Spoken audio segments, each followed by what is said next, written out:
And we're back. And we're back. Let's go, Part baby. 2 of the mental health episode. Speak Your Mind, coming right back at you. Yeah. Yeah, so fuck it. Like, how have you been, bro? Been good. It's been a long time. You can tell we changed outfits and everything. So. Yeah, it might be hard to tell, but it's been like a couple days since the last one. Yeah, definitely. Totally. Alright. Well, so this is part 2 of the mental health episode, and in part 1, we kind of just talked about, like, generally, like, mental health, like, you know, times where we've struggled with it, as well as some, I guess, strategies or whatever, and some advice on how to deal with it in today's world. But in today's episode, we want to dive a little bit more into, you know, like, actually speaking up for yourself and using your voice with respect to mental health, because I know for me personally, a lot of my mental health struggles in my life have come from, like, me just holding everything in until it gets to a point where it just breaks out. So, like, the goal, I guess, here is to, or the reason for this episode is to discuss, like, our changes and how we've learned to speak up for ourselves in regards to mental health, and, you know, how that has affected our lives. So I guess off the rip, the first question I want to ask you is, like, if there's a specific time or memory or anything that you struggled to speak up for yourself and it had an effect on your mental health. Definitely. I think of a specific moment. Off the top of my head, I can't think of like an exact time, but just like if you don't speak your truth and speak what you truly believe in, you're not gonna like be able to do what you truly believe in either.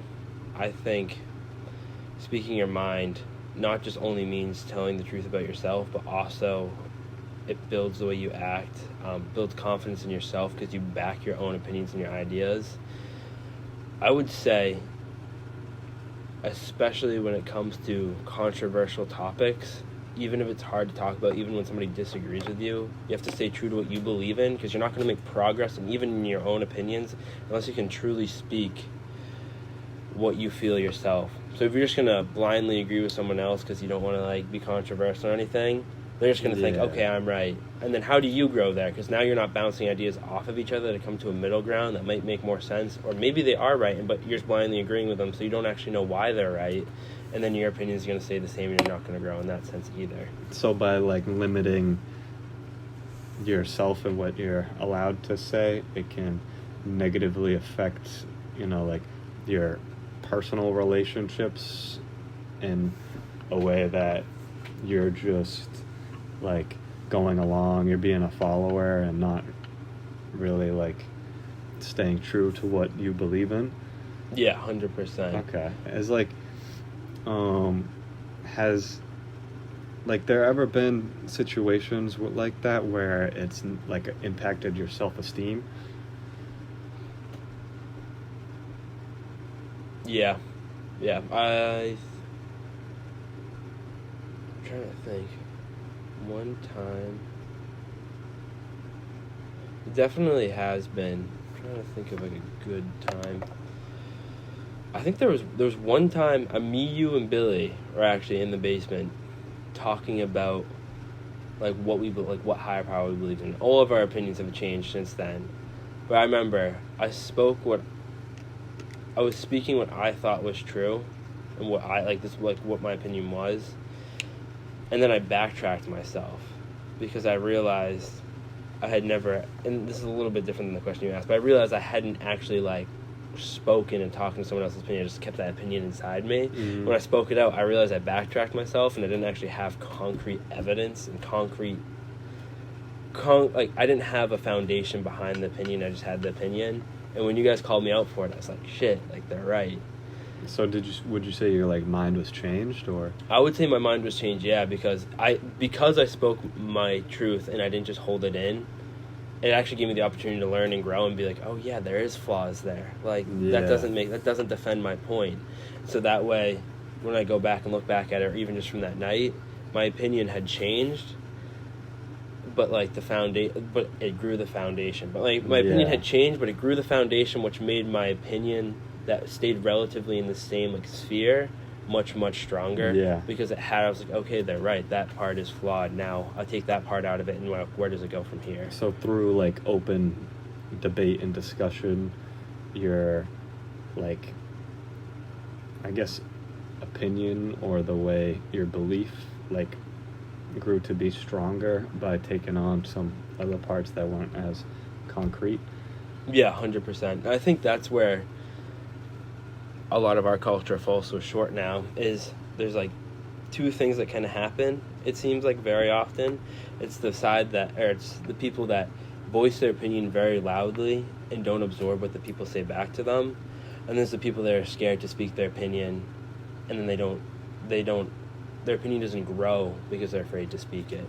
And I think if we came together and we had conversations like we're having right now, where our opinions can be bounced back and forth and debate is encouraged and respected between two people, it would cause everyone to come together much more and allow things like speaking your mind to be much more open. Would you say that like those two things are like the biggest barriers in today's world to people like speaking up for themselves? It's like either like they're just speaking up too much to the point where they have no humility and can't take on any like criticism, or they are not speaking up at all and just like backing down into a little ball and just absorbing everything that is being told to them. Yeah, I think you worded it pretty much perfectly.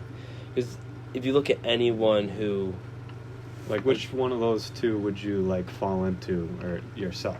Fall into myself. I definitely used to be the person that was too loud and didn't absorb other people's information. Like, was very...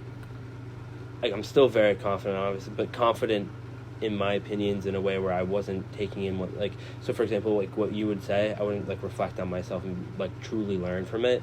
So I think we have to come to a solution when we speak. Like, you can't be afraid to speak your mind, but you also want to make sure whoever you're speaking your mind to isn't afraid to speak it back. Yes, dude. That's where I think the message in our show, when it's called Speak Your Mind, it's conversation when you're on the same level as someone, where it's like, go ahead, disagree, go ahead, agree, whatever you believe in, that's what you say. Yes, and it's like, so, like, I guess I'm curious, like, is there any ways that, like, say you're in the situation where you're the one that's speaking, like, and, like, being like the assertive person, is there a way that you can kind of like encourage whoever you're talking to like also share that same level? I think there definitely is. And I think one thing from my experience you really want to make clear is you want to show when you're talking to someone that you truly believe what you say, but you also have humility. So like if they call you out, you can't just like, so if you called me out for something I said and you're like, that doesn't seem right. Mm-hmm. Like, you have to have that humility to be like, well, what about it do you not think so? Like, ask a question back. Like, and like ask a question with a question, kind of. And it's not dodging the question. It's not doing that. It's like, well, okay, like, why am I wrong? And then when they come back, do you have something to back that opinion? Because what we see a lot of times is someone's like, that's not right. And somebody's like, yeah, it is. It's like, we're not going to ever get anywhere by just So saying... it's like, if somebody tells you what you believe is not right, you have to like adopt a mindset almost to be like, well, why do you think that's not right? Mm-hmm. It doesn't mean you're not right. Yeah, like, you got to speak your mind and believe, like, talk about what you believe. But don't just jump on someone and be like, I'm right. You jump on someone by saying, okay. like, So what about to like have the conversation or even like listen? Yeah, willing to have the conversation is exactly where I'm getting with this. Mm-hmm. I agree. Like, So I guess have there been any moments where like you regret not willing to have a conversation about something? Oh yeah, I would say a lot of times. Especially when it comes to like controversial topics, I have very bold opinions on a lot of them, as you know. And sometimes I would just take them like, I'm right on this. And even if I'm right, I don't think it hurts to hear even if you learn you're right, you're 100% confident in yourself, learn the other side's opinion, because then that strengthens your argument when you find the holes in someone else's argument. And when they find the holes in yours and you're like, oh shoot, I am coming short in that one. Or if you're just completely wrong, and that's how you realize when you're wrong, when you're right. That's how you learn how to convey your opinions in a better way. That's how you learn to really educate other people that may not believe in what you believe on why you believe it. So I think no matter what the situation is, if you're right, wrong, the other person's right, wrong, it's just a chance to grow and learn more about and strengthen that foundation. Well, I guess with a lot of like topics like that could be considered like controversial per se, there is always going to be multiple angles you can look at all these things, right? And it's not to say that one's like 100% right, one's 100% wrong, but it's about like taking in both sides of the argument to form a better, more educated opinion. Yeah. But like, it's okay if you don't, but do you have like a specific like scenario or specific situation that you like regret not like having that openness and conversation? Yeah, I would say so. I still am very, in my political opinions, bold, but for a long while I just wasn't open to hearing what someone that disagreed with me had to say. I was just like, they're not right. And in all honesty, I still don't agree with most other people's opinions when it comes to politics and things like that aren't in the similar alignment to me. But I think it's very important to have the conversation still, because that always builds my perspective in a different way and builds my foundation. It's never made me swing and make myself think like I'm wrong. To be when it comes in a political standpoint, not in anything. I've been proven wrong many a times before. I'll admit to that. But when it comes to that, I find it's very important to have that conversation, because you don't realize how similar your opinions are with someone else on certain topics when you're coming from the opposite poles. Yeah. At the end of the day, most people kind of can meet in that like you on the outer skirts, but you can really kind of meet in that like middle ground pretty. I would say like 90% of the time you don't even realize it, because there's one thing they agree with really strongly and one thing you agree with really strongly, and there's usually 9 things you agree with and one thing each you don't inside that argument. Like, have you found any like strategies or ways to like better come to like the middle ground agreement like that? Not talking over someone, because you'll realize if someone is wrong or doesn't have strong backing to their argument, if you let them talk and wait for them to respond like fully, they won't have an end to their point. Or if they have an end to the point, they come to like, oh shit, like that doesn't, like I'm just done, I don't have anything else to say. And I think that letting someone else speak their full opinion gives them the opportunity to voice their opinion, and you then the opportunity to rebuttal. If you keep talking over someone, the respect goes out the window, and they're not going to respect you anymore. So say I or somebody else in the room was like somebody that struggled with like like speaking, like not willing to be heard, right? Or like or maybe I said that wrong. Like, say I'm somebody that struggles with like just being so adamant on my own opinion, belief, that I'm not willing to take in any other like opinions or arguments. Like, what advice would you give to that person to help them like stop being so like angry or like so fixated on, what it is that they believe? I think the number one way to fix that is to listen to people that are on either extreme. So instead of getting all your information from one source, find information from the opposite sides of the poles, which is just the most relevant right now. Take some of your information from like a news network that leans very far one way, and then take that same information from a news network that goes all the way the other way, and see like where they conflict with each other, see where they're falling short on their opinions, and like really don't just form your opinions based on what one person says or one thing says. Kind of take and pull pieces from each side and be like, all right, this is what they said, does that make sense? Because this is what they said, does that make sense?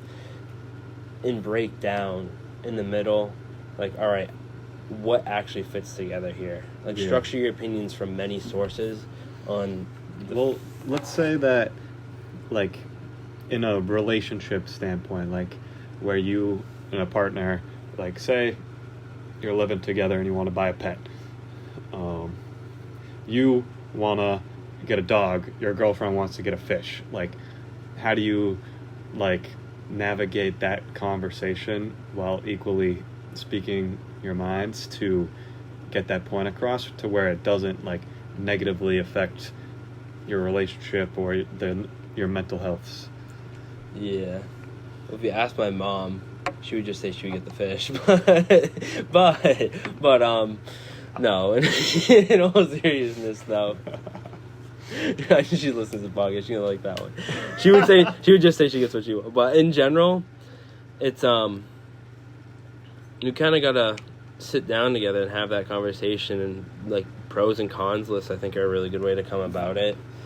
And then at the end of the day, if you can't come to an agreement on something, I would just say don't get either one. Like, that's the better solution then. Imagine you go out and buy the dog and then they just like without the conversation, then it's bad either way.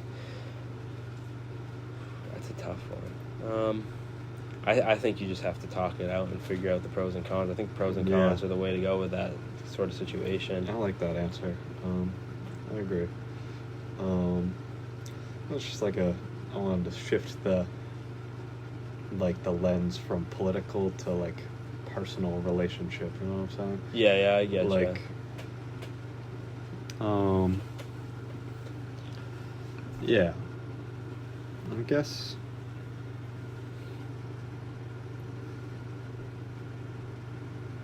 Like, have you ever had a moment where, like,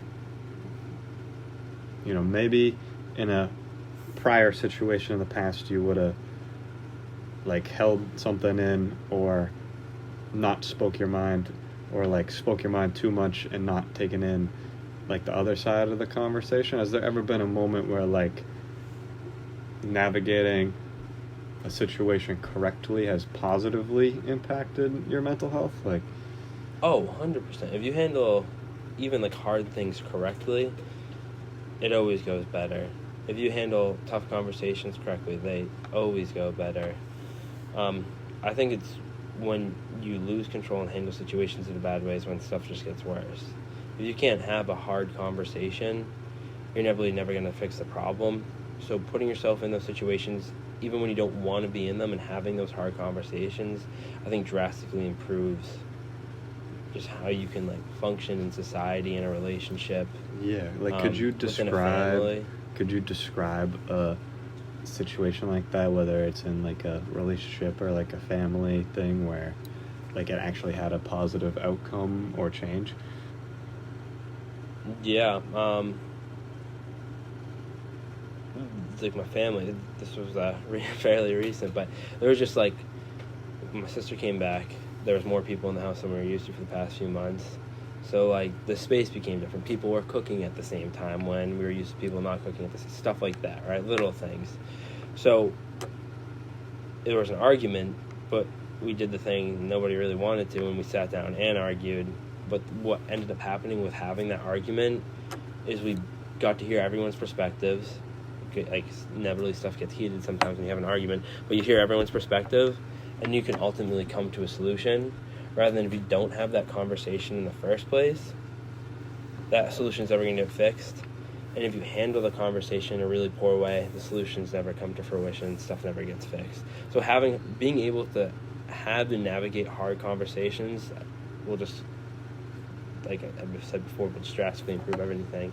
In that situation, we've figured it out. So if we were cooking at the same time, we could work together, or like stuff like that. So like, I guess the term we'll use to describe that, like the ability to navigate tough conversations without like it negatively, without there being a negative outcome. So the ability to navigate a difficult conversation with it leading to a positive outcome. All right, so the ability to navigate a difficult conversation with it leading to a positive outcome, we'll call that, where like without it negatively affecting your mental health, we'll call that self-advocacy, right? Mm-hmm. Because you're advocating for yourself while like taking in all other factors of all other parties involved, right? Yeah. So like, has the ability to like advocate for yourself like influenced your journey of like personal growth over the last couple of years, or? Definitely, yeah, 100% has. Because if you can't self-advocate, you're not going to be able to ask for those things that will help improve your situation.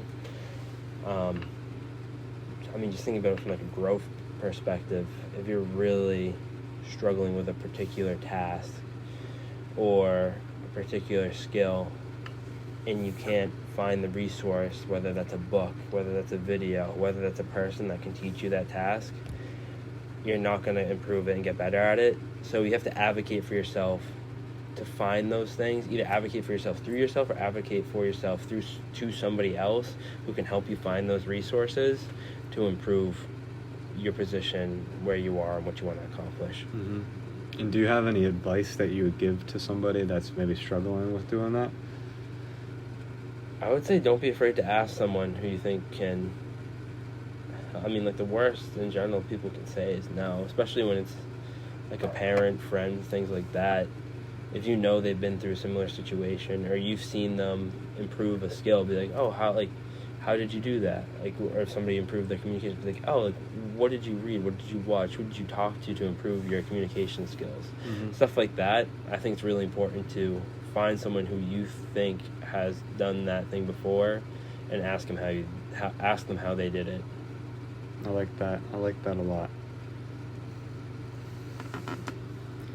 All right, and then I'm thinking this is going to be a shorter episode, but like lastly, I want to like just take a moment to encourage everybody to do something like that. Like, take a step out of your comfort zone and maybe ask a question you wouldn't normally ask. Change up the way you're navigating situations, because if you just keep repeating doing everything the same way, I think the definition of insanity is just doing the same thing over and over again and expecting change. So if you're expecting change, you need to change the actions you're taking, right? And so then my question to you would be like, is there any way that we can go about creating environments that are more encouraging of that? I mean, not to go back to speak your mind, but I think encouraging people to have open conversations and being very honest with other people encourages that. Because if we're out here just speaking our own struggles and our own reasons for why we do certain things, it'll encourage other people to do the same, leading them to asking the same questions and focusing on the same things. Especially, and advocating for yourself doesn't always mean talking to someone or voicing your opinion to someone else. Sometimes advocating for yourself could be something like, I want to get in better shape, so I'm going to go out and get myself a gym membership. I want to start eating healthier, so I'm going to start doing my own grocery shopping. Advocating for yourself isn't always opening a conversation and asking for help. Sometimes it's you physically going out and doing the thing you need to do and get done. Yeah, and those are all things that will boost your self-esteem and your relationship with yourself, is when you want to make a change. You identify a change you want to make in your lifestyle instead of just going about the same like ways you've been trying to do things, actually changing up those ways. Like say we'll use the gym example again. Oh, you want to get into better shape, but you've just been doing like a couple push-ups every day before you go to bed. Like, change up that routine in order to change up the result. And then I guess another lens too we could take is like, what if, let's say, like, I'm trying to advocate for myself to somebody who just isn't listening to me, is just like a brick wall, and like I'm trying different things but they're just not willing to be receptive. Like, what advice would you give to somebody in a situation like that where they feel like their voice isn't being heard? Like a leader, like a owner of a company, something like that. Sure. I think if someone's not listening to the words you say, the first thing you have to look at and do is see if you're doing those things yourself. So if you're telling someone to work out all the time, are you doing that? Because ultimately, if you're telling someone to do something that you don't do yourself, why would they listen to you if you're advocating and not? Yeah, well, what if they are doing all these things? If they are doing all those things and someone isn't doing them? Like, say, like, you're working at a place, right? And the way they're running their social media account is just not, like, up to par. Like, you have better ideas, right? And you suggest these ideas to this person, and they just, like, don't even consider them. They're not even willing to listen. Like, what advice would you give to somebody in that situation? I would say make sure you're coming with something worth listening to. You're well prepared. And if that still doesn't work, because that seems like the situation, Yep. really, you should, either persistence or maybe you're just not in the right place and you gotta find the other person. If you're putting everything into something and they're not respecting you, and you're truly putting everything into something, first of all, self-reflect and make sure you're truly putting everything into it and you deserve the attention. Because a lot of people, I think, get it confused and they don't actually deserve the attention. So make sure you deserve the attention, and if that's still not the case, find someone else who's willing to listen to you. Because if you're not getting respected within the place you're trying to get respect from, or you have good ideas, those great ideas will come to fruition. Bring them somewhere else. And that's what I was trying to get at, is like removing yourself from the situation to where, like, say we could take it even through the lens of just like the family, like a household, like where it's like you don't really, it's much harder to like get up and leave, because like say I was trying to like speak something to my parents and they just weren't listening or whatever. Like, it's much harder to remove yourself from that situation, but sometimes that's the hard thing that you have to do, especially if it's negatively affecting your mental health and you're feeling as though you're just not being heard, and it's just really bringing you down in the dumps. Like, you know, if something is not like feeding you or fulfilling you, and you're trying and you have looked in the mirror and done all these self-reflective things first, like, you essentially just have to remove yourself from the situation. Yeah, sometimes that is what you have to do, especially because, I mean, it's not culture in the sense of like a culture, but if you're in a company that has negative attitudes, negative mindsets, you're ultimately going to fall into that category. You got to make sure your goals and ideas are aligned with other people that you're surrounding yourself with. Yeah, so I guess last question would be, like, how do you go about and support people to speak up for themselves? I really try to lead by example, and only tell people to do things that I would be willing to do myself.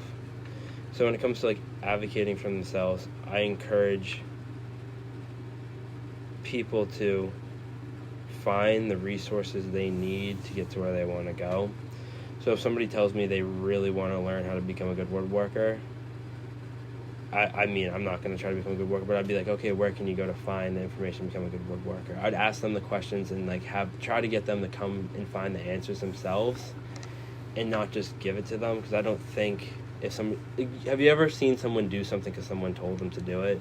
Yeah. Like you have, like, yeah, and then they're like unhappy about it because it wasn't their like original idea. Like they're like, I had to do this. They told me to do this. Okay, yeah, that's kind of the point I was getting at, and it's exactly what I was thinking. I didn't even think about it like that. I was just thinking the motivation at the end is like they don't want to do it because somebody else told them to do it. So if somebody says like, oh, I want to become the best woodworker in the world, I'd be like, oh, what's your plan to do that? I wouldn't say, oh, you should look up this person, they have really good woodworking videos. I'd say, oh, what's your plan to do that? And they might say like, well, I've been watching. They're like, oh, that sounds really good. I'm like, what are his videos about? And it's not telling them what to do. It's kind of helping them and encouraging them to come to the solutions and finding the solutions themselves. Yeah, so encouragement. Like, yes, encouragement, support, and letting people learn from their own mistakes. Yep. And still being like somebody that cares and loves about that individual. Yes, exactly. That's exactly what I was getting at. Boom. Part 2 is another banger. Part 2, baby. All right, that's gonna wrap it up for this one today. Some wonderful discussions here. I'm excited to watch these back and edit them up. I'm very excited and get for them that. out there. Yes, sir. And we're not going anywhere. No, we'll be back every Saturday. Stay tuned, because the next episode, I think, will be even better. Yes, sir. Deuces. I think that was I think